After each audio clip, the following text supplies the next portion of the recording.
in a completely straight version of that same scene. The gag is that as it zooms out, in the periphery view, you see something incredibly dark and Dark. morbid, right? You Yeah. know, Yeah. like that. And I think that that's the key to this, Great. because really all of the decisions they make here, when it came to casting, when it came to scoring, when it came to shooting, everything was that if they can just again throw enough credibly authentic elements on the screen, that your brain would momentarily at times be convinced that you're just simply watching the real thing. And we've talked about this before too with people who do sort of like action parodies. Like, it's so important in something like Last Action Hero was the one I was thinking of, Hmm. that like you had someone who knew how to make that stuff for real. So when the action scenes happen, you still getting the normal thrill of an action movie, and you just get to heighten the gags from there. And this has a sort of similar deal, where sometimes your brain will just, maybe you'll zone out for a second. You'll be like, oh, I'm just watching a normal movie. And Yeah. then there's a subtle shift somewhere in the visual scheme, in the Yeah. sound, and eventually it builds to full-on cartoon derailments. And their idea is, how can we test the elasticity and the boundaries of what we can get away with in this world while not breaking the stone faces of our actors or our characters. And Hmm. they are able to push this pretty far. But like, one of my like early examples, I think, of like one of the moments where you do kind of realize sometimes, because they can be really in your face. I'll tell you, there are Oh, gags definitely. where they do call attention to themselves. I think about this is a movie technically where someone says shit's about to hit the fan, and then a pile of shit gets thrown It's into the a fan.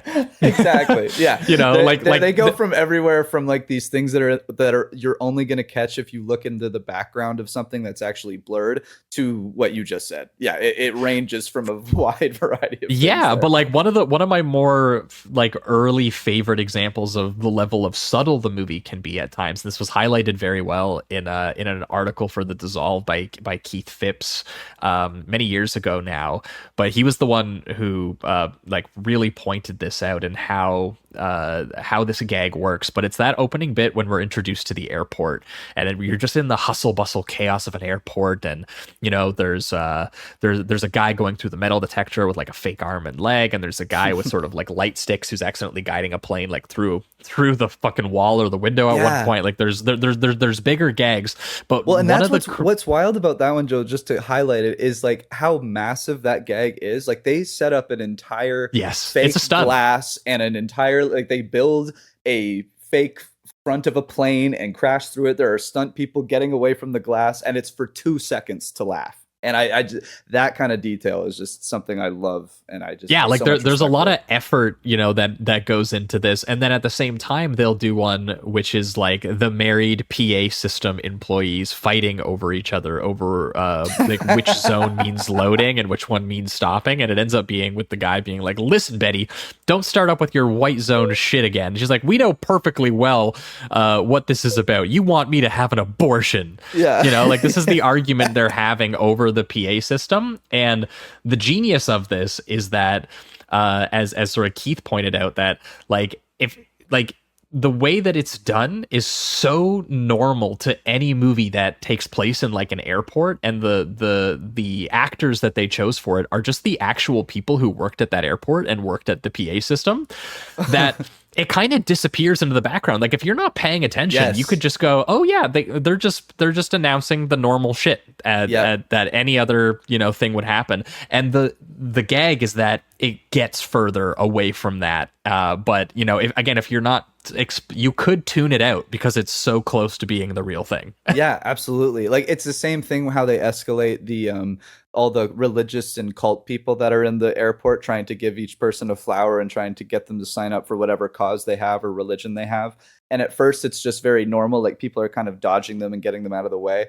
And then as it goes on, we have a pilot eventually go to like a line of them where first he's just ducking and dodging, and then he starts to punch them in the stomach and then like beat them with whatever he can get his hands on. And Yeah. so there's just this constant escalation that That's feels Robert normal Stack at as first, Captain yeah. Rex Kramer who's doing Yeah. all that. That's very funny. Yeah, and the again, the variation between like how playful and silly it can be, that almost feels like family friendly, up to the point where it's incredibly violent too. Like we were already talking about the suicides, but then eventually some kid is getting mauled by a dog for like seemingly no reason other than it's just supposed to be this like family golden retriever, and no one's paying attention to the fact that he's being like mauled alive in the living room.